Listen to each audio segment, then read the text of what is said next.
The lawyer slid a single sheet of paper across the conference table, and my uncle laughed. It wasn't a polite laugh. It wasn't even a surprised one.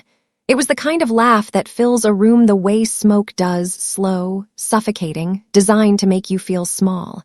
He looked at my aunt. She pressed her lips together. My cousin Marcus leaned back in his chair and crossed his arms, and for a moment the three of them were a wall, solid and certain, and I was standing on the other side of it with nothing but a folded letter in my jacket pocket, and 16 years of arithmetic I'd been doing in my head since I was 9 years old. "This is the woman," my uncle said, "who couldn't even balance her own checkbook in high school." The lawyer didn't flinch. He was 60-something, wore a brown tie, and had the energy of a man who had seen every version of this moment.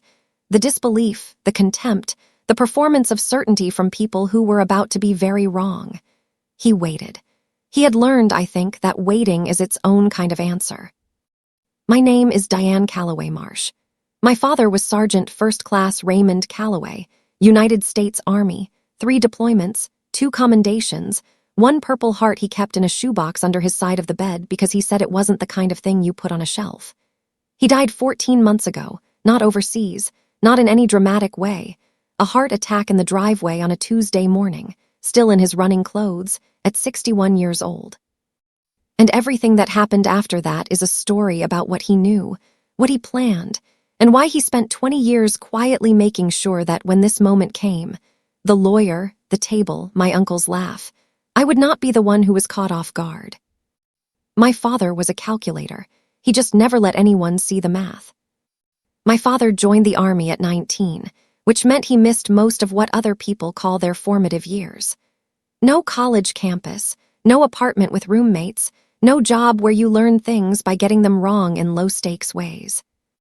He went from his mother's house in Clarksville, Tennessee, to basic training in Georgia, and what he got instead of those years was a different kind of education entirely. One built around logistics, around consequence, around the idea that if you did not plan for the worst possible outcome, the worst possible outcome would plan for you. He used to say that, plan for the worst, build for the best, and never let anyone know which one you're doing. I was his only child. My mother left when I was 4, not dramatically, not in any way that makes for a good story. She just wasn't built for the life, she said, years later when I was old enough to ask.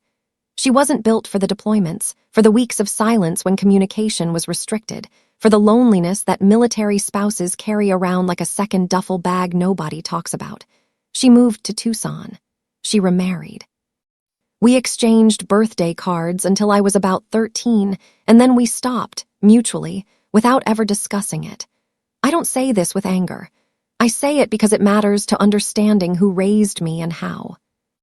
My father raised me, alone, on base housing first, then off base when I was 7, then in a small house in Fayetteville, North Carolina that he bought when I was 10 with a down payment he had been saving since before I was born. He was methodical about money the way he was methodical about everything, not obsessive, not anxious, just steady. He tracked every dollar. He had a ledger, an actual paper ledger, green columns, blue ink, that he updated every Sunday morning at the kitchen table while I ate cereal and did homework. He never made a big deal out of it. It was just what Sunday mornings looked like. "Diane," he said to me once, I was maybe 11, "do you know what the most dangerous thing a person can do with money is?" I guessed wrong a few times. Spend it all, gamble it, give it away. "Not understand it," he said. "Not understand it at all and then act like you do." He started teaching me then. Not in a heavy-handed way, not with textbooks or lectures. He would just narrate what he was doing. "This is the mortgage payment. This is what we owe versus what the house is worth. This is why those 2 numbers matter." He showed me how interest compounds. He showed me what a beneficiary designation was and why it was different from a will. He showed me what happened when people died without any plan, and their families spent years in court, eating the estate alive with legal fees. He was 38 years old when he started explaining estate planning to his 11-year-old daughter, and I thought it was normal. I thought all fathers did this. They don't. What I understood later, when I was grown and could see the shape of things more clearly, was that my father was building something. Not just saving money, not just being responsible. He was constructing a structure, piece by piece, that would stand after he was gone. He had seen enough of death, I think, to know it didn't always wait for the right moment. He had friends who were killed in ways no one expected. He had done the paperwork for other soldiers' estates when there was no one else to do it, and he had watched families come apart over things that could have been prevented with a single afternoon of planning. He was not going to let that happen to me. The complication, and there is always a complication, was his family. My father's family was not small. He had a brother, Gerald, 8 years older, who had gone a completely different direction. Real estate, sales, the kind of life built on relationships and charm, and the comfortable belief that the right connections would always materialize when you needed them. Gerald was not a bad man, exactly. He was a man who had never been required to be precise about anything, and had therefore developed a very flexible relationship with facts. He believed what was convenient. He revised what was inconvenient. He had married a woman named Patricia who was, if anything, even more talented at this than he was, and together they had produced my cousin Marcus, who at 32 was still finding himself in ways that somehow always required someone else's money. My father loved his brother. I want to be clear about that. He called Gerald every 2 weeks. He sent birthday cards. When Gerald's real estate business went sideways in 2011 and Gerald needed $40,000 to avoid losing his house, my father lent it to him. I know about this loan because my father showed me the promissory note, typed, signed, notarized, filed. Gerald did not know my father filed it. Gerald thought of it as a family favor. My father thought of it as a documented obligation, which is a different thing, and the difference would matter. The loan was never fully repaid. Gerald paid back $11,000 over 3 years and then stopped, and my father never pushed, and I think Gerald took the not pushing as forgiveness, as erasure, as the whole thing simply going away. My father took it as information. That was the thing about him. He was always gathering information. He never announced what he was learning. He just learned it, filed it, and kept building. I was 23 when he retired from active duty, 20 years in, full pension, honorable discharge, a ceremony at Fort Bragg that I drove 9 hours to attend. He was 53. He looked younger than that. He had the bearing of a man who had decided, at some point, that carrying himself well was a form of respect for himself, for the institution, for the people who hadn't made it to their own retirement ceremonies. We had dinner that night at a restaurant near base, just the two of us, and he told me something I have thought about almost every day since. "I'm going to spend the next few years getting things in order," he said. "I want you to know that, so that if something happens to me, you know it was intentional. Nothing about what I've set up is an accident." I told him he was 53 and in better shape than most men half his age, and he needed to stop talking like he was about to die. He smiled. "I'm not planning to die. I'm planning for the possibility that I might, and then I'm planning to not let that ruin what I built." He paused. "There's a difference." There was a difference. He was always finding the differences between things that looked the same. Over the next 8 years, between his retirement and his death, my father did not sit still. He consulted with a financial planner. He consulted with an estate attorney. He updated his documents every 3 years like clockwork, and every time he updated them, he sent me a letter, not an email, a letter, postal mail, that described in plain language what he had done and why. I have 7 of these letters. I kept them in a manila envelope in my desk drawer. I read them occasionally. Not because I was expecting anything, but because they were a record of how he thought, and I wanted to hold on to that as long as I could. He owned 3 things of significant value when he died. The house in Fayetteville, which he had paid off completely, a portfolio of index funds and retirement accounts that he had been building since his mid-30s, and a small commercial property in Clarksville, Tennessee, a strip of retail units near the old base, purchased in 2019 as an income-generating investment that had been steadily appreciating ever since. He also owned something that nobody in his family knew about except me, a very specific plan for all of it. I should tell you what it was like when he was gone, because those years are part of this story too. The first deployment happened when I was 6. I know this because I have a photograph, I'm standing at the door of the base housing unit in a red dress, and he is crouched down to my level in his uniform, and his hands are on my shoulders, and I am clearly trying very hard not to cry and failing. My grandmother is in the background holding a casserole dish. I don't remember the moment itself. I remember the aftermath. The house becoming quieter, my grandmother coming to stay, the phone calls that came on Sundays from somewhere I couldn't picture. He was good at calling when he could.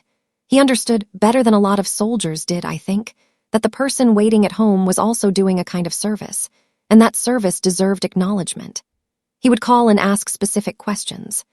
Not how are you in the vague way people do when they don't want a real answer, but how did the parent-teacher conference go, and did Mrs. Patterson give you the math test back, and have you been doing the reading we talked about?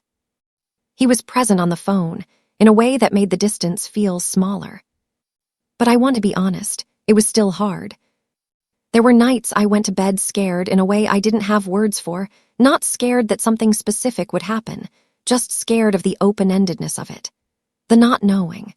The way that time moved differently when someone you loved was somewhere dangerous, and you had no control over any of it. My Uncle Gerald had opinions about this.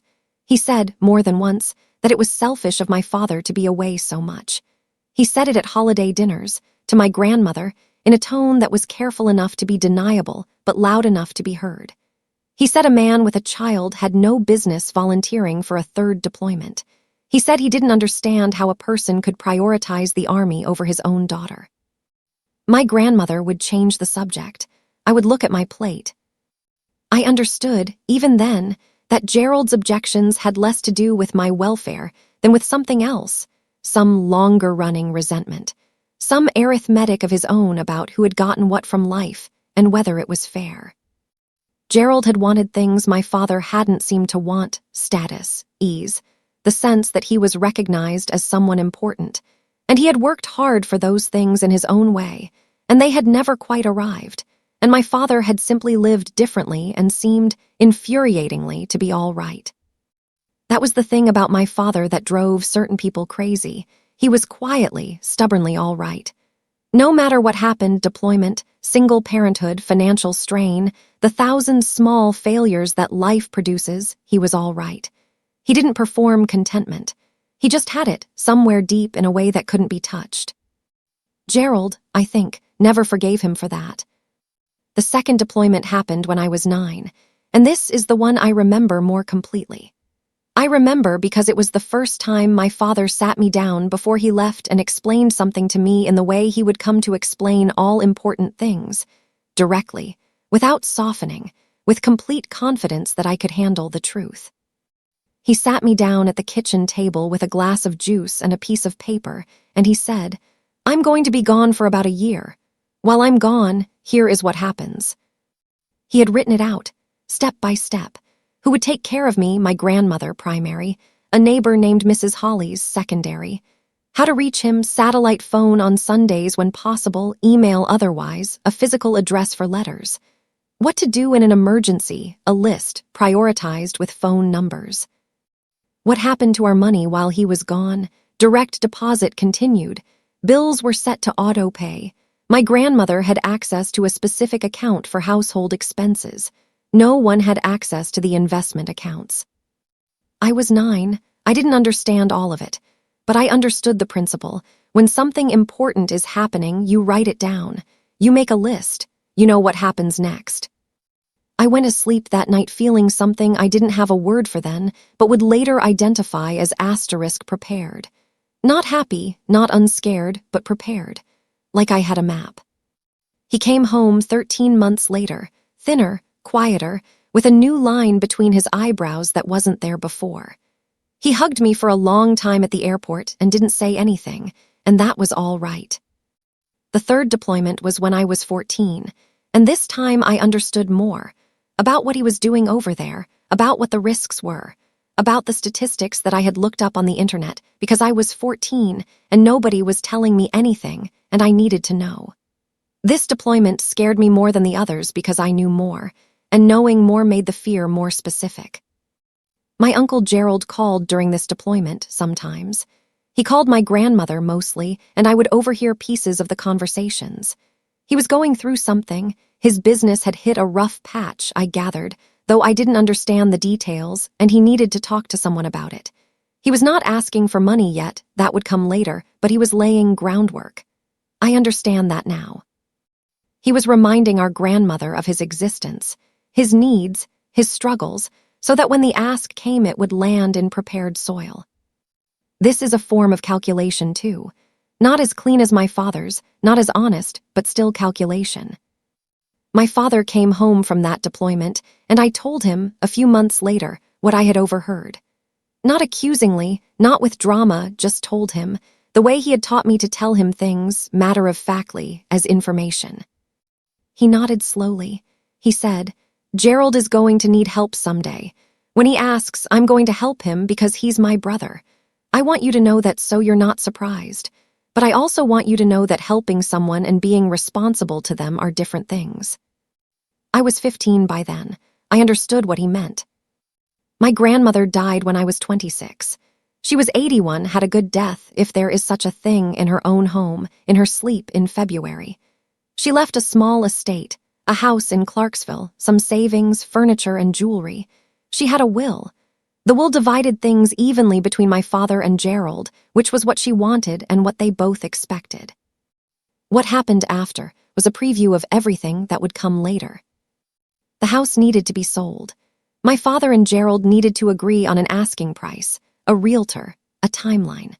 My father drove to Clarksville, walked through the house, got 3 appraisals, and came to Gerald with a number he had researched thoroughly. Gerald had a different number, higher, because Gerald always had a higher number, based on what a neighbor had sold for in 2019, and a general feeling that the market was going up. They negotiated. My father was patient. He showed Gerald the appraisals. He showed him the comps. He showed him what similar houses had actually sold for, not what people had hoped to sell them for. Gerald conceded eventually, in the way he always conceded, not gracefully, not with acknowledgement that my father had been right, but with a kind of irritated silence that reclassified the capitulation as something else entirely. The house sold. The proceeds were split. My father took his half and, characteristically, put it directly into an account I would later find referenced in one of his letters to me. Gerald took his half, and characteristically, it was gone within 18 months. I know this because Marcus told me, at a Christmas gathering 3 years later, in the way that adult children of chaotic parents sometimes tell you things about their families, not complaining exactly, but needing to say it out loud to someone. Marcus had watched his parents spend the inheritance money, not on anything dramatic, on life. On the house repairs they'd been putting off, on a vacation to Cancun, on the new car Patricia had wanted. On the accumulated small indulgences of people who had been feeling pinched and now suddenly weren't. There was nothing left. It hadn't taken long. Marcus said this without obvious resentment, but I heard something underneath it, a kind of wondering, a dim awareness that his parents' relationship with money was not entirely functional and that this had consequences. He was 30 then. He was still finding himself. His parents still supplemented his income in ways that had no clear end date. I said something non-committal and changed the subject, but I filed it. My father's health was good for most of his 60s. He exercised. He ate simply, a habit from army life that he never lost. He slept 8 hours. He had a doctor he saw regularly and actually listened to, which is rarer than it should be. He managed his blood pressure with medication and did not make a big deal of it. He had friends, real ones, the kind you build over decades. Other veterans mostly, men and women who had been through things together and didn't need to perform for each other. He had a weekly poker game.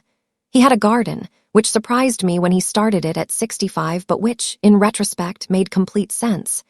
He was a man who liked to tend things, to watch things grow from careful, consistent attention. He called me every Sunday. This was non-negotiable, both for him and eventually for me. I moved around in my 20s, Atlanta, then Chicago, then back south to Raleigh, and the Sunday calls were the through line. He asked the same specific questions he had always asked. He listened. He offered opinions only when asked. He told me about his week without editorializing, the way he told me about everything, factually, with the details that mattered and none that didn't. He mentioned Gerald occasionally. Gerald had started a new business venture, a different kind of real estate consultancy. It was going well, Gerald said. My father expressed measured optimism and did not revise his documentation. He mentioned Marcus sometimes. Marcus had gotten a job, a real one, at a logistics company, and was doing better. My father seemed genuinely pleased about this. He liked Marcus, I think, in the gentle way you can like someone who has been given a harder starting point than they deserved. He never said anything critical about Patricia. He never said anything critical about anyone directly. He just described things, and the description was enough. The last letter he sent me was dated 8 months before he died. I want to read part of it to you, not because I think it will make sense out of context, but because I want you to understand who I was dealing with. He wrote, "Diane, I've made some changes you should know about. I've updated the trust documents with Morrison and Ellis. You have their contact information from my previous letter. The Clarksville property has been placed directly into the trust, which means it passes outside of probate. I've also updated all beneficiary designations on the retirement accounts. There is a sealed letter with Morrison and Ellis that they will give you after I'm gone. Open it before the family meeting, not during. There are things in it that will help you understand the shape of what I've done, and I want you to have that context privately first. I'm not trying to create drama, Diane. I'm trying to make sure that when I'm gone, nobody can rewrite the story. Love, Dad." I put the letter in the manila envelope with the others. I thought about calling him, asking what he meant by rewrite the story. I decided to trust that he would tell me if I needed to know before the time came.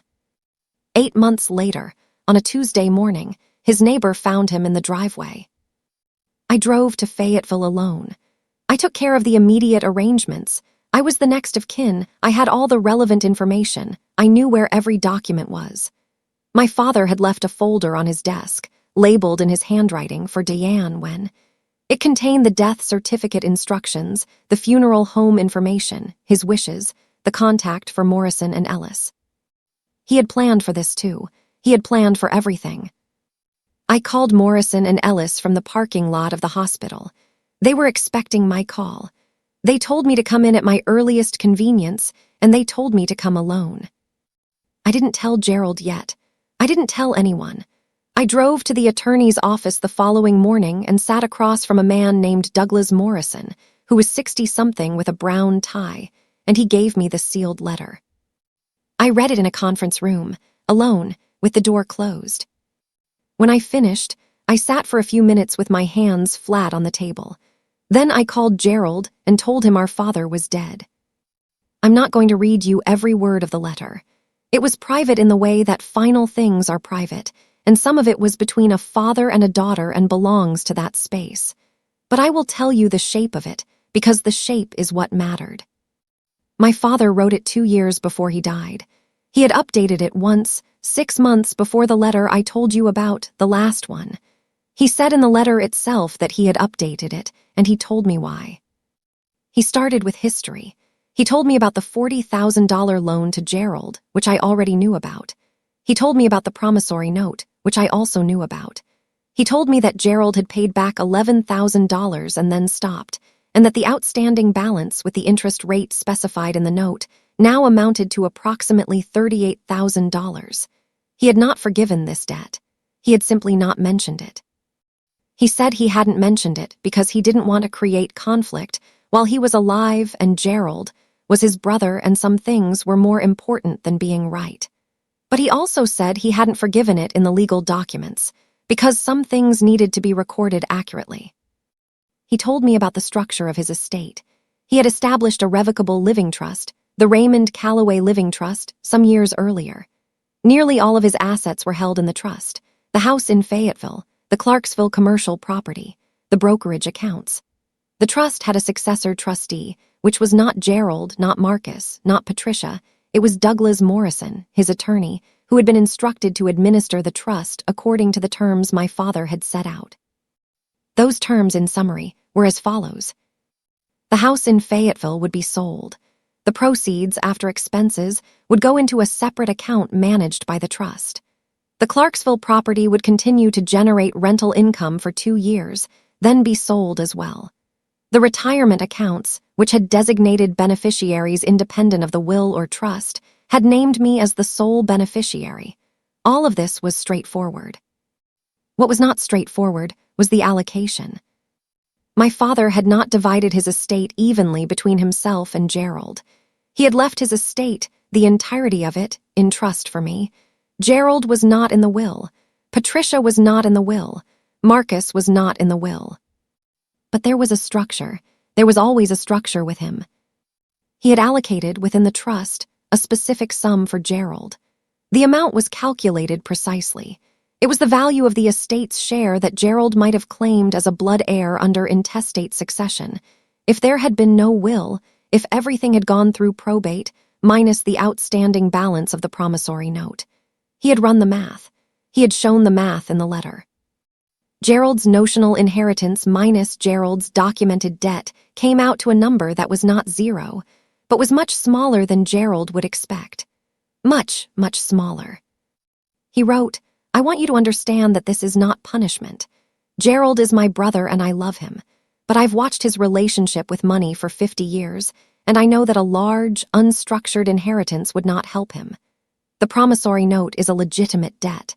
I am not canceling it out of sentiment. The remaining sum, which is real, and which he will receive, is enough for him to make something of if he chooses to. What I want for you, Diane, is the full security of what I built, because you are the one who understood what I was building. You were always paying attention. I hope that means something to you." It meant everything to me. He closed the letter with something I am not going to share here because it is mine. But I will tell you that I sat in that conference room for longer than I planned to. And when I came out, Douglas Morrison handed me a box of tissues without comment, which told me he had seen this particular moment before. Gerald arrived in Fayetteville 3 days after the death. He arrived with Patricia, with Marcus, and with what I can only describe as an organizational confidence, the air of a man who had already sorted through how things were going to go and found himself well-positioned. He hugged me at the door of my father's house. He said he was sorry. He probably was, in his way. He looked around the house with the eyes of a man who is doing inventory without admitting he's doing inventory. "We'll need to talk about the estate," he said, that first evening. He said it gently, as though this was a consideration he was raising on my behalf. "I want to make sure everything gets handled properly." I said, of course. I said Douglas Morrison had been in touch, and there would be a formal meeting. Gerald nodded. He said his father had always meant to treat both his sons fairly, and he was sure the documents would reflect that. I said I was sure the documents would reflect exactly what my father intended. There was a pause, not a long one, but the kind of pause where two people are understanding each other perfectly and pretending not to. The formal meeting was 10 days after the death. Morrison and Ellis had a conference room, the same one where I had read the letter, with a long table and chairs, and a credenza with a coffee service that nobody touched. Gerald was there with Patricia. Marcus sat beside his father. I sat across from them. Douglas Morrison came in, set a folder on the table, and thanked everyone for being there. He said he would walk through the trust documents. He said this was not a will reading in the dramatic sense. This was an administrative meeting where he would explain the structure of the Raymond Calloway Living Trust and the distributions it specified. He began with the assets, the house, the commercial property, the accounts. He listed the total value. It was a number I already knew. Gerald clearly did not, because I watched his posture change when he heard it, a small, involuntary recalibration, the adjustment of someone revising their expectations upward. Then Douglas Morrison explained the trust structure. He explained the primary beneficiary. He explained the allocation for Gerald, the calculated figure, the documented offset of the promissory note, the resulting sum. He slid the paper across the table. And Gerald laughed. "This is wrong," Gerald said after the laugh. He said it immediately before the sound had finished leaving the room. "This isn't right. There must be a mistake." Douglas Morrison said there was no mistake. Gerald said, and I remember this word for word, Raymond wouldn't do this. He wasn't that kind of man. He believed in family. I thought about the Sunday phone calls. I thought about the paper ledger with the blue ink. I thought about the letter that said I want to make sure nobody can rewrite the story. I didn't say any of that. I let Douglas Morrison do his job. Douglas Morrison explained, patiently, that the trust had been executed legally and was not subject to contest on grounds of unfairness alone. He explained the promissory note. He pulled out the notarized copy. My father had given a copy to the attorneys years ago, filed it with the trust documents, left nothing to chance. He explained how the outstanding balance had been calculated. He explained that the net distribution for Gerald was the number on the paper. Patricia said, He can't just deduct a loan from an inheritance. That's not legal. Douglas Morrison said, very evenly, that under the terms of the trust, it was entirely legal, and that the promissory note was a legally valid and documented obligation that the trust was entitled to account for. Marcus hadn't said anything. He was looking at the table. I watched him in my peripheral vision and I thought, he is not surprised. Not about the money, maybe, but about the shape of the situation. He had always seemed to me like someone who understood, at some level, the difference between how his parents described things and how things actually were. Gerald turned to me. He turned to me the way people do when the institutional channels have failed them and they need to try the personal one. Diane, he said, this isn't what Ray would have wanted. And there it was. Ray would have wanted. The rewrite. The revision. The conversion of what my father had actually done, deliberately, with documentation and attorney consultation and 8 years of careful planning, into a mistake, an error, something that didn't reflect the real Raymond Calloway, the Raymond Calloway that Gerald was now going to narrate for me. I reached into my jacket pocket. I had brought one thing with me to that meeting, besides myself. Not copies of the trust documents, I had those, but Douglas Morrison had those too. Not the promissory note, same. What I had brought was the last letter, the letter from 8 months before he died. The one where he said, I want you to have this context privately first, and I'm not trying to create drama and nobody can rewrite the story. I didn't read it to them. I didn't need to. I just set it on the table. He wrote this 8 months before he died, I said. He told me what he'd done and why. He told me about the trust. He told me about the note. He told me about the calculation. I paused. I've had 14 months to read this letter 100 times. I know what he wanted. And so do you, Gerald. You just don't want it to be true. The room was very quiet. Gerald's jaw moved. Patricia put her hand on his arm. Marcus looked up, finally, and met my eyes for just a moment, and what I saw there was not anger and not surprise. It was something closer to recognition. Douglas Morrison cleared his throat. He said he would give everyone a few minutes and stepped out. I stayed where I was. Gerald did not accept it quietly. I want to be honest about that, because the story isn't clean if I pretend he did. He was a man who had spent 50 years believing that charm and persistence could move most obstacles, and he applied both to this one. The first move came 11 days after the meeting. I was back in Raleigh by then, back in my apartment, in the strange suspended state that grief produces, where you're functioning, doing laundry and answering emails and making coffee, but everything feels like it's happening slightly to the left of you. I got a call from a number I didn't recognize. A man named Clifford Baines, attorney at law, calling on behalf of Gerald and Patricia Calloway. He was polite.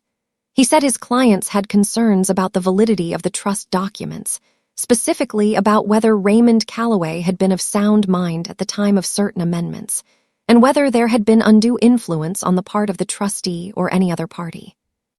I listened to all of this. I thanked him for calling. I gave him Douglas Morrison's number and told him to direct any legal concerns there. Then I hung up and sat down on my kitchen floor for a few minutes, which is something I seem to do when things are big, not crying, not panicking, just getting low to the ground and breathing. Then I called Douglas Morrison. He was not surprised. He said this was not uncommon. He said the claim of undue influence was the standard play when someone wanted to contest a trust and didn't have better grounds, and that my father had, in fact, anticipated this possibility. Of course he had. What my father had done, what I learned over the following weeks as Morrison walked me through the full architecture of the trust, was build in protections at every level. The trust had been drafted by Morrison and Ellis 8 years earlier. It had been amended twice, and both amendments were witnessed, notarized, and executed with all appropriate formalities. My father had, at the time of the second amendment, obtained a letter from his physician attesting to his full cognitive capacity, not because he needed to, but because he had thought ahead to exactly this scenario and wanted the record to be unambiguous. He had also, at the time of both amendments, completed a recorded conversation with Douglas Morrison, audio on file, stored at the firm, in which he described his intentions in his own words, explained his reasoning, and confirmed that his decisions were entirely his own. He had made the undue influence argument impossible before anyone thought to make it.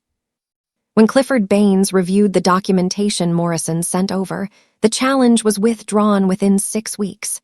There was a letter, formal and brief, stating that his clients had reconsidered their position. No apology, no acknowledgement, just the withdrawal. I had the letter framed. That's not something I've ever admitted out loud before, but I had it framed and it hangs in my home office. Not out of spite, exactly. More as a reminder of what preparation looks like when it's done all the way. Gerald called me himself, about 3 weeks after the withdrawal. Not through his attorney. Himself, on a Sunday, the day my father had always called, at what I assume was not a coincidence of timing. I almost didn't pick up. Then I thought about what my father would have said about that, and I picked up. Gerald was different on this call. The organizational confidence was gone. He sounded older than he had in the conference room, and smaller, and genuinely sad in a way that the performance of indignation had been covering. He told me he wasn't calling about the money. He said he understood the money was settled. He said he was calling because he was worried that what had happened was going to be the end of things between us, and he wasn't sure he could live with that. I told him I didn't want it to be the end of things. He was quiet for a moment. Then he said, "I didn't know Raymond had that letter. The one you put on the table, I didn't know he'd written it." I said I knew he didn't know. He said, he was always doing things I didn't know about. His whole life. I never knew what he was planning.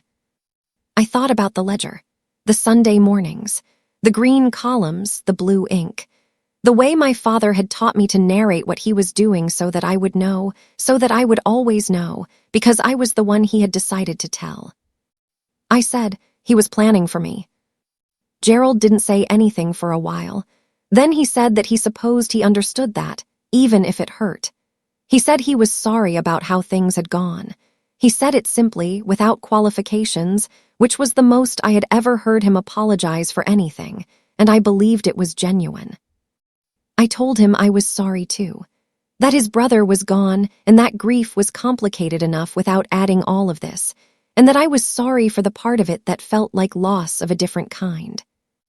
We talked for a while after that, not about money, about Raymond, about who he had been. Gerald told me things I didn't know, stories from when they were young, before I existed, before the army. My father at 15, apparently, had been very briefly interested in becoming a musician. He had played guitar for about 8 months and then stopped because, Gerald said, he had concluded he didn't have the talent to be very good at it and he wasn't interested in doing things halfway. This was so entirely my father that I laughed, and Gerald laughed too, and that laughter was maybe the most honest thing that had happened between us in years. I don't know what we are now, Gerald and I something. Not nothing. The money is settled and the legal challenge is gone, and we are two people who both loved Raymond Calloway in different ways and are going to have to figure out what that means going forward. Marcus called me a month later. He didn't beat around anything. He said he wanted me to know that he hadn't agreed with his parents' decision to challenge the trust. He said he had told them as much. He said he understood why his father had been hurt and didn't think his father was a bad person, but he also thought that what my dad had set up was, and these were his exact words, fair, actually, when you really look at it. I asked him what he meant. He said he'd done the math. After the promissory note offset, Gerald's distribution was not nothing.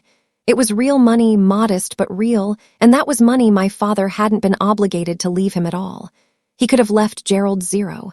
He had chosen not to. He still thought about him, Marcus said, even when he didn't have to. That hit me harder than I expected. Because Marcus was right, and I had known he was right, but hearing someone from Gerald's side of the table say it made it more real. I told Marcus I appreciated him calling. He said he was still at the logistics company, doing well, actually, had gotten a promotion in the spring. He sounded like someone who was building something slowly in the way that people build things when they finally get traction. I told him I was glad. I meant it. I want to be careful about this part, because I'm aware that stories like mine can tip into a kind of comfortable triumphalism. Here is the money, here is the victory, here is the protagonist standing in her rightfully earned abundance. I don't want to tell the story that way, because it isn't the true shape of what happened. The true shape was this. I was 34 years old and I had inherited a significant sum of money and a commercial property and a paid-off house, and my father was dead, and I had to figure out what to do with all of it. I kept the Fayetteville house for 6 months. I went there on weekends sometimes, more than I needed to for any practical reason. I sat in the kitchen where the Sunday morning ledger sessions had happened. I walked through the garden he had started at 65, which someone had agreed to maintain while the estate was settling, and I looked at what he had planted: tomatoes, peppers, a tidy row of herbs he used in exactly 4 recipes that he made on rotation. I thought about all the years I had understood who he was and never said it plainly enough. Then I sold the house. Not because I wanted to, because keeping it as a shrine was not something he would have respected, and I knew that. I sold it to a family, a young couple with 2 small children who walked through it with the wide eyes of people who are at the very beginning of something, who can see what a place might become and are excited rather than overwhelmed. I watched them in the kitchen and thought, he would have liked this. He would have approved of this. The Clarksville commercial property I kept for the 2 years specified in the trust, collected the income it generated, and then sold it as instructed. The proceeds, combined with the house sale and the retirement account distributions, gave me a financial foundation that I am still, honestly, learning to think of as real. I grew up with careful money that was respected, tracked, never assumed. Having more of it than I had grown up with does not feel like abundance in the spendthrift sense. It feels like responsibility, which I think is exactly how my father would have wanted it to feel. I hired a financial planner, a good one, a woman who had been recommended by Douglas Morrison. I sat down with her the way my father used to sit down with his ledger, prepared, attentive, asking the questions that were actually mine to ask. She told me later that I was the most organized client she had taken on in years. I told her she could thank my father for that. I left Chicago. I had been there for 4 years and liked it fine, but the inheritance made it possible to do something I had been rotating in the back of my mind without ever nomming it clearly. I moved to a smaller city, one of those mid-sized southern places that has gone interesting in the last decade, and I bought a house. My own house, with my own purchase, in my own name, with a plan I had made myself. My father would have approved of this too. He was always very clear that buying a house was not a romantic decision. It was a financial and logistical one, and you should approach it accordingly. I approached it accordingly. I should tell you what I do now, because it matters to the shape of the ending. I work in financial literacy. Not because I plan to, it found me in the sideways way that vocations sometimes do. About a year after everything settled, I started volunteering at a community program that offered financial education to first-generation college students, and then to veterans' families specifically, and it turned out that I had something useful to give there, not expertise exactly, in the professional sense, but a language. A way of explaining things that made them feel manageable rather than overwhelming. I had learned this language at a kitchen table in Fayetteville on Sunday mornings, and it turned out there were a lot of people who had never had anyone teach it to them at all. I do this work part-time now, alongside my actual job. I'm not going to say it's because of my father, in the sentimental way that would make him roll his eyes. I'm going to say that what he taught me was too useful to keep to myself, and leaving it inside one person seemed like a waste of a very good education. I have a ledger, Not paper, my father would understand the update, but a spreadsheet meticulously organized, color-coded in ways he would probably find excessive but would quietly respect. I update it every Sunday morning. I make coffee first. There is something I've been turning over since all of this happened, something I keep coming back to in the quiet hours. My father spent 20 years in the Army calculating risk. He assessed terrain, personnel, resources, threat levels. He made decisions with incomplete information under time pressure in environments where mistakes had irreversible consequences. He was trained to think this way, and he was, by all accounts, very good at it. And then he came home, and he applied that same calculus to his family, to his brother's character, to his own mortality, to the question of what would happen to the thing he had built if he didn't plan for every possible outcome. People talk about the military as if it's separate from life, as if what soldiers learn over there doesn't translate, as if the skills they develop in that context somehow don't apply once the uniform comes off. My father understood that this was nonsense. Everything he learned in the Army, he brought home. The precision, the discipline, the understanding that preparation is not pessimism, it is respect for reality, the absolute refusal to leave something important to chance. He deployed 3 times, and he came back 3 times. He raised a daughter alone. He built a financial structure over 30 years of patient, consistent work.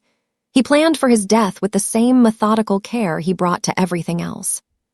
When the challenge came, when Gerald's attorney called with the claim of undue influence, when my uncle sat across a conference table and tried to replace what my father had actually done with a version that was more convenient for him, the plan held. Every piece of it. Because my father had seen that coming too. Because he had planned for the challenge the same way he planned for everything else. By making sure the documentation was so thorough, so layered, so complete that there was nothing left to contest. Nobody can rewrite the story. He wrote that 8 months before he died. He was already 60 years old and in good health, and he wrote it because he understood something that most people don't like to think about. That after you're gone, the people who are left will tell the story of who you were.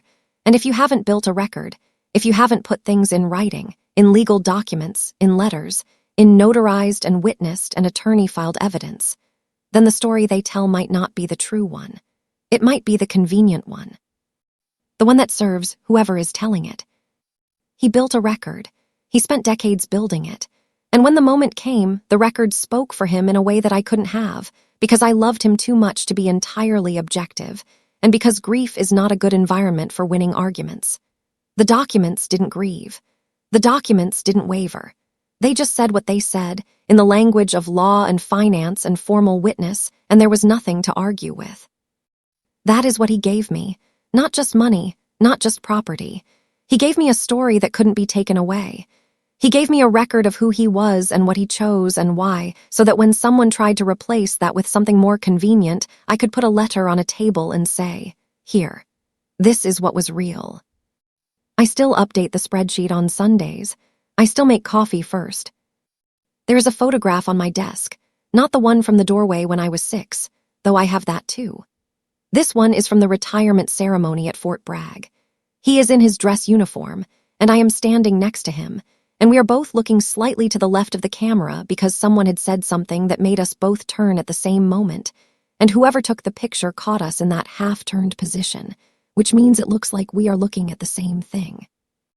Like we are both oriented toward the same point on the horizon.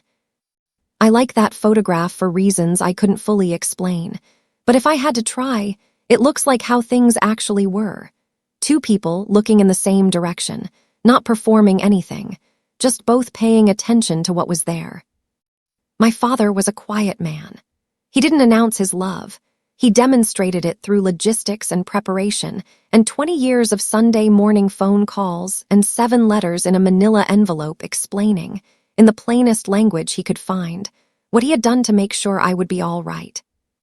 He signed each letter the same way, just his name, Raymond. Not Dad asterisk, not Love always asterisk, just the name he had been given and had spent 61 years making mean something. I have been told, by people who don't know the whole story, that I was lucky. I nod and I don't correct them, because the full correction is long and complicated, and requires explaining a paper ledger and 3 deployments and a notarized promissory note and a conference room and a very specific kind of Sunday morning. But if I were going to correct them, here is what I would say. Luck had nothing to do with it. My father didn't leave me lucky. He left me prepared. He left me documented. He left me with a language for understanding money and time and consequence, and the ways that both love and accountability can be expressed through a very well-organized filing system. He left me the inheritance that mattered most, which was not any of the numbers on Douglas Morrison's sheet. It was the understanding that the people who will care for you after you're gone are the ones you decided, deliberately, to prepare. Not the ones who assumed, not the ones who expected, the ones you chose and told and taught. He chose me, he told me, he taught me. And when the moment came, I was ready. If this story made you think of someone, a parent, a grandparent, someone who saw you clearly when others didn't, I hope you'll take a moment to tell them. Not all of them have had the time my father took. Not all of them knew to start early. But the ones who are still here, still reachable, deserve to know that you were paying attention, that it meant something, that you saw them seeing you. Leave a comment, tell me about them. I'll read every one. And if you're new here, welcome to Signed and Silent. We tell stories about people who planned and loved and refused to let anyone else write the ending. Subscribe if that sounds like your kind of story, because we have more of them. I'll see you in the next one.